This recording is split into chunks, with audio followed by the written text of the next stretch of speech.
Hello students, welcome back to Chiranjit academy channel. আশা করি সবাই ভালো আছো এবং টেটের জন্য জোরদার প্রস্তুতি নিচ্ছ। এই প্রস্তুতি নেওয়ার ক্ষেত্রে আমি আবারও চলে এসেছি আরও একটি সিডিপি এমসিকিউ প্র্যাকটিস সেট নিয়ে।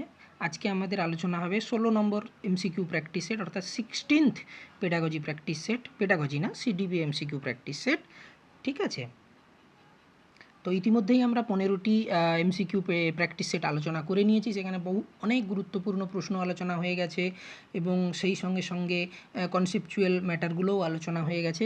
তো এই ক্লাস তোমরা করলে অবশ্যই তোমাদের কনসেপ্টও ক্লিয়ার হবে, তার সঙ্গে সঙ্গে তোমরা থিওরি ক্লাসও দেখতে পারো। থিওরি ক্লাসও আপলোড করা হচ্ছে, আর এমসিকিউটা তার ক্ষেত্রে কি হচ্ছে, প্র্যাকটিস হচ্ছে। ঠিক আছে, যে ধরনের কনসেপচুয়াল প্রশ্ন আসছে, যে ধরনের প্রশ্নের ধরন বদলাচ্ছে ধীরে ধীরে, সেভাবেই প্রশ্ন করার চেষ্টা করা হয়েছে এবং আমি গ্যারেন্টি দিচ্ছি তোমাদের এই ক্লাস খুবই উপকারে আসবে। তোমরা মিলিয়ে নিও, পরীক্ষা দেওয়ার পরে তোমরা মিলিয়ে দেখে নিও। কেমন? চলো আমরা সরাসরি ক্লাসে চলে আসি। প্রথম প্রশ্ন, পিছিয়ে পড়া শিশুদের জন্য বিশেষ স্কুল প্রয়োজন যখন প্রতিবন্ধকতার কারণে শিশুরা পিছিয়ে থাকে, শিশুদের পিছিয়ে থাকাটা অত্যন্ত গুরুতর পর্যায়ে থাকে, কোনো সমাজে এ ধরনের শিশুর সংখ্যা অত্যধিক, এগুলোর সবকটি। Special schools are needed for backward children when the children are backward due to disabilities, the backwardness of the children is at a very serious level, the number of such children is a society is excessive, all of this. এখানে জানতে চাওয়া হয়েছে যে পিছিয়ে পড়া শিশুদের জন্য বিশেষ স্কুল প্রয়োজন কখন। ঠিক আছে, একটু ভেবে নাও পজ করে, তারপরে আমি অ্যান্সারে চলে আসছি। এবার অ্যান্সারে চলে আসি। বলা হচ্ছে অ্যান্সার ডি। এখানে অপশান কী হবে তাহলে? সবগুলোই সঠিক। কখন তাহলে প্রয়োজন হবে না? যখন প্রতিবন্ধকতার কারণে শিশুরা পিছিয়ে থাকবে, শিশুদের পিছিয়ে থাকাটা অত্যন্ত গুরুত্ব পর্যায়ে থাকবে এবং কোনো সমাজে এ ধরনের শিশুর সংখ্যা যখন অত্যধিক হবে, তখন কিন্তু পিছিয়ে পড়া শিশুদের জন্য অবশ্যই বিশেষ স্কুল প্রয়োজন হবে। তাহলে সবকটি এখানে সঠিক। তাহলে option D is the right answer. ঠিক আছে, পরবর্তী প্রশ্নে চলে আসি। সহজাত দক্ষতা সম্পন্ন শিশুদের মধ্যে কোন নেতিবাচক বৈশিষ্ট্যটি পরিলক্ষিত হয়? এখানে কিন্তু নেতিবাচক বৈশিষ্ট্য, নেগেটিভ ক্যারেক্টারিস্টিক্সের কথা জিজ্ঞাসা করা হচ্ছে। অপশান কি? তাদের জ্ঞান তৃষ্ণা পরিতৃপ্ত না হলে তারা অস্থির ও বিরক্ত হয়, নিম্নমানের নির্দেশদানের প্রতি তারা অমনোযোগী হয়, হাতের লেখার প্রতি সচেতন থাকে না, তারা অস্থির চিত্ত হয়। Which negative characteristic is observed in a gifted children? They become restless and irritable when their thirst for knowledge is not satisfied, they are inattentive to poor quality instruction, they are not aware of handwriting, they becomes restless. একটু ভেবে নাও, তারপরে আমি অ্যান্সারই চলে আসছি।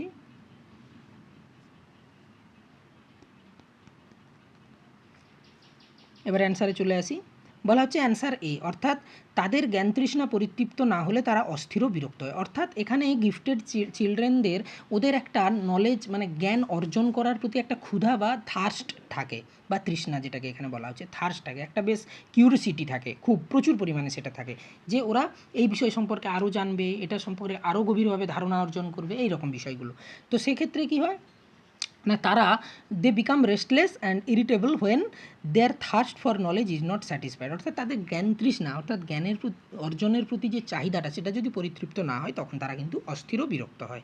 ঠিক আছে, আচ্ছা, যারা গিফটেড হয় তাদের ক্ষেত্রে কিন্তু নির্দেশ দানের প্রতি অমনোযোগী হয়, নিম্নমানের, তা কিন্তু নয়, খুব একটা যে হবে তা নয় কিন্তু।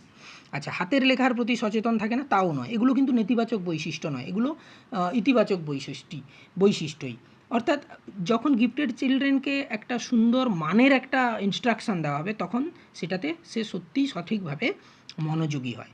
ঠিক আছে, তারা অস্থির চিত্ত হয় না, সবসময় তারা অস্থির চিত্ত হবে তার কোনো কথা নেই। হতে পারে যে কিউরিসিটির জন্য কখনো কখনো তাদের মধ্যে অস্থিরতা লক্ষ্য করা যায়, কিন্তু অস্থির চিত্ত তারা হয় না, অর্থাৎ দে বিকাম রেস্টলেস নয়। ঠিক আছে, তাহলে এখানে option A is the right answer. কেমন? নেক্সট প্রশ্নে চলে আসি। সহজাত দক্ষতা সম্পন্ন শিশুদের শিক্ষাদানের ক্ষেত্রে ইন্টিগ্রেটেড অ্যাপ্রোচ কার্যকর, কারণ এতে গড়পড়তা ছাত্রদেরও উপকার হয়, অপেক্ষাকৃত অদক্ষ ছাত্ররাও এতে শিখতে উদ্দীপ্ত হয়। এ এবং বি উভয়ই ঠিক, এগুলোর কোনোটিই নয়। Integrated approach is effective in teaching gifted children because it also benefits average students, it also motivates less gifted students to learn both A and B, none of this. এটা ভেবে নাও পজ করে, তারপরে অ্যান্সারে চলে আসি। এটা খুবই সহজ।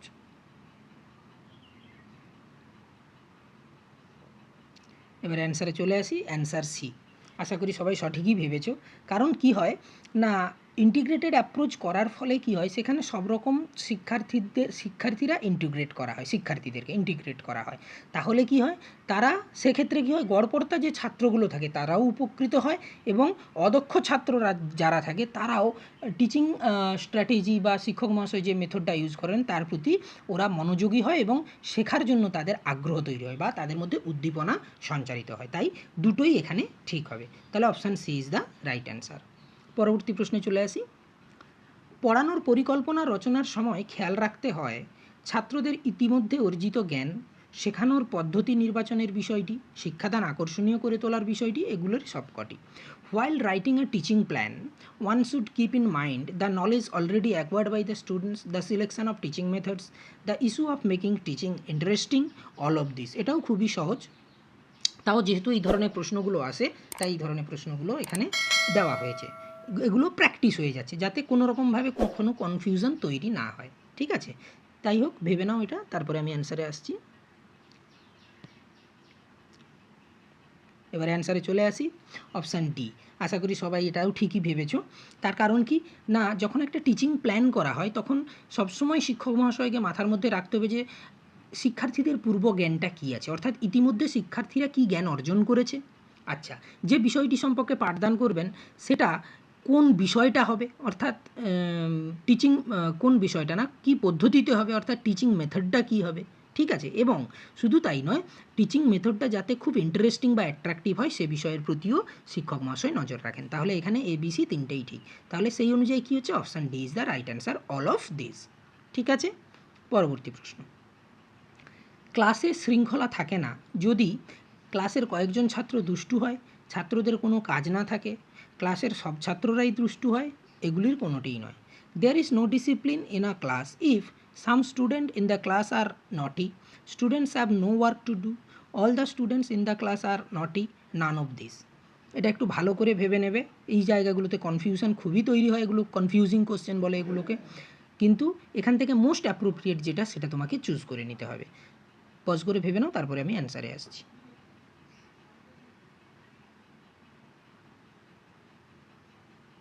এবার অ্যান্সারে চলে আসি, বলা হচ্ছে অ্যান্সার বি, অর্থাৎ ছাত্রদের যদি কোনো কাজ না থাকে ক্লাসে তাহলে ক্লাসের শৃঙ্খলা নষ্ট হয়। এটা কিন্তু সবথেকে মোস্ট অ্যাপ্রোপ্রিয়েট।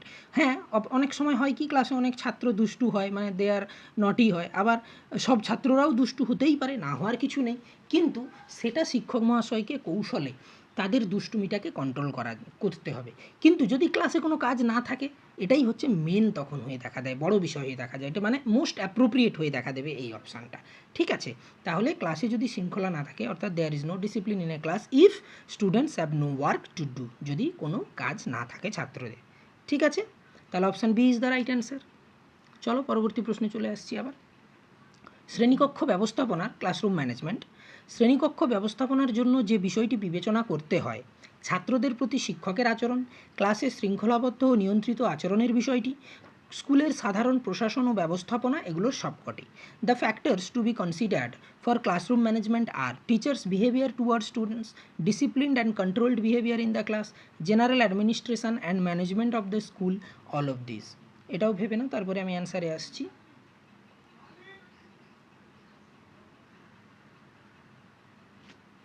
এবারে অ্যান্সারে চলে আসি, বলা হচ্ছে answer D, all of this, অবশ্যই সবকটি ঠিক। তার কারণ কি না, শ্রেণীকক্ষ ব্যবস্থাপনা অবশ্যই নির্ভর করে শিক্ষক মহাশয় ছাত্রদের প্রতি কীভাবে ব্যবহার করছেন, কী আচরণ করছেন, তিনি কতখানি ছাত্রদেরকে মনোযোগী করে রাখতে পারছেন, কতদিন তার পড়ানোর প্রতি, মানে শিক্ষক মহাশয়ের পাঠদানের প্রতি শিক্ষার্থীদের কীভাবে আগ্রহ তৈরি করে রাখতে পারছেন, তার উপর নির্ভর করবে ক্লাসরুম ম্যানেজমেন্ট বা শ্রেণীকক্ষ ব্যবস্থাপনা। আবার কি, শৃঙ্খলাবদ্ধ ও নিয়ন্ত্রিত কিছু আচরণের বিষয় থাকে ক্লাসে, যেগুলো খুব মেনটেন করতে হয়, এবং সেই সঙ্গে সঙ্গে স্কুলের যে প্রশাসন আছে বা ব্যবস্থাপনা আছে, স্কুল অ্যাডমিনিস্ট্রেশন, যেখানে প্রত্যেকের প্রতি একটা সহযোগিতার মনোভাব নিয়ে কাজ করবে, সেক্ষেত্রে কিন্তু ব্যবস্থাপনাটা খুব গুরুত্বপূর্ণ হিসেবে দেখা দেয়। তাহলে এক্ষেত্রে কী হচ্ছে, এ বি সি তিনটেই কিন্তু সঠিক অ্যান্সার।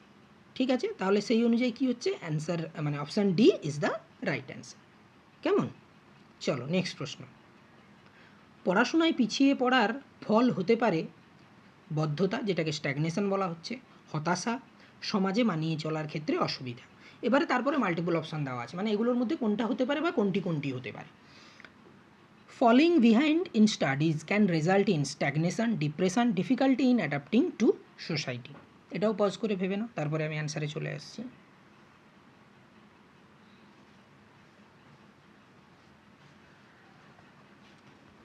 এবারে অ্যান্সারে চলে আসি, বলা হচ্ছে answer D, A B C তিনটেই। অর্থাৎ কি না, পড়াশোনায় পিছিয়ে যদি কেউ পড়ে কোনো শিক্ষার্থী, তাহলে সেখানে স্ট্যাগনেশন চলে আসে, অর্থাৎ স্থবিরতা, বদ্ধতা না বলে এখানে স্থবিরতা, মানে তার যে একটা গতিশীল ছিল, শিখনের যে গতিশীলতা সেটা স্তব্ধ হয়ে যায়।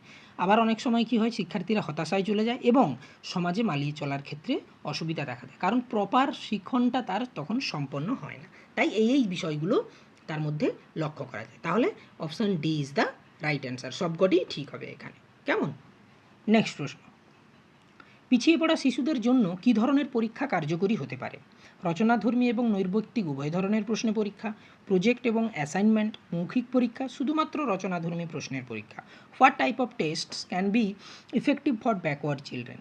Test with both essay and objective type questions, projects and assignments, oral test, test with essay questions only. এটাও ভেবে নাও, তারপরে আমি অ্যান্সারে চলে আসছি।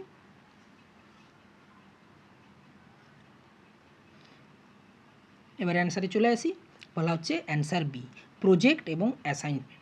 যারা পিছিয়ে পড়েছে তাদের কী ধরনের পরীক্ষা নেওয়া দরকার? পিছিয়ে পড়া, তাকে যদি কোনো প্রজেক্টের কাজ দেওয়া হয়, প্রজেক্টের কাজ দেওয়া মানে কি, সেটা সে হাতে নাতে করবে কোনো কাজ, তাহলে যখন সে হাতে নাতে করবে তখন তার একটা জানার জন্য বা শেখার জন্য আগ্রহ তৈরি হবে, দেখি কীভাবে করা যায়, অর্থাৎ এর মধ্যে শিক্ষার্থীকে সক্রিয় করে তোলা হয়। সেই সঙ্গে সঙ্গে অ্যাসাইনমেন্ট দেওয়া হয়। অ্যাসাইনমেন্টে কী হয়, অ্যাসাইনমেন্টে হয় কি, কোশ্চেন দিয়ে দেওয়া হয়, শিক্ষার্থীরা সেই কোশ্চেনটাকে সে দেখে দেখেই অ্যান্সার লিখে সুন্দর করে গুছিয়ে অ্যান্সার লিখে দেয়। তাহলে সে যদি দেখে দেখেও অ্যান্সারটা সুন্দর করে গুছিয়ে লেখে, সেক্ষেত্রেও কিন্তু তার সেখানে পাঠ হয়ে যায়, অর্থাৎ সেখানেও শিখন সম্পন্ন হয়। তাই এগুলোর মধ্যে সবথেকে মোস্ট অ্যাপ্রোপ্রিয়েট হচ্ছে প্রজেক্ট এবং অ্যাসাইনমেন্ট যদি প্রোভাইড করা হয়, তাহলে যারা পিছিয়ে পড়ছে তাদের ক্ষেত্রে সেটা কার্যকরী পরীক্ষা, বেস্ট পরীক্ষা হবে। ঠিক আছে, তাহলে option B is the right answer. Next প্রশ্নে চলে আসি, নিচের কোন মূল্যায়ন পদ্ধতিটি স্কুল স্তরে সবচেয়ে কার্যকরী? নির্ণায়ক, পূর্বানুমান ভিত্তিক, উদ্দীপক, সবকটি, মানে উদ্দীপনাধর্মী আর কি, সবকটি। Which of the following assessment methods is most effective in the school level? Diagnostic, predicting, motivating, all of them. ভেবে নাও একটু পজ করে, তারপরে আমি অ্যান্সারে চলে আসছি।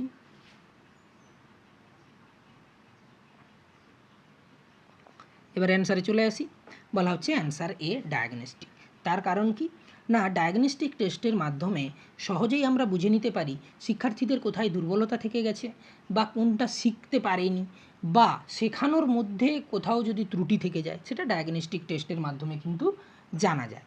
তাই নির্ণায়ক অভিক্ষা বা ডায়াগনস্টিক টেস্টের মাধ্যমে সেই টেস্ট সবথেকে বেশি কার্যকরী, শিক্ষার্থীদের ত্রুটি, দুর্বলতা বা শিখন অক্ষমতা যাই হোক না কেন, সেইটা কিন্তু ওভারকাম করা সহজেই সম্ভব হয়। তাই option A is the right answer, অবশ্যই ডায়াগনস্টিক টেস্ট। কেমন? নেক্সট প্রশ্ন, শিক্ষণ তত্ত্বের ক্ষেত্রে মনে করা হয় শিক্ষার্থীদের উদ্যম ও উৎসাহ থাকে না যদি ড্যাশের যথাযথ বিকাশ না হয়। আবেগ, অর্থাৎ আবেগের যথাযথ বিকাশ না হয়, স্বাস্থ্যের যথাযথ বিকাশ না হয়, বুদ্ধির যথাযথ বিকাশ না হয়, এগুলোর সবকটি। In learning theory it is believed that students do not have enthusiasm and motivation unless dash is properly developed. Emotion is properly developed, health is properly developed, intelligence is properly developed, all of these. একটু ভেবে নাও, এখানেও most অ্যাপ্রোপ্রিয়েটটা খুঁজে বের করে নিতে হবে।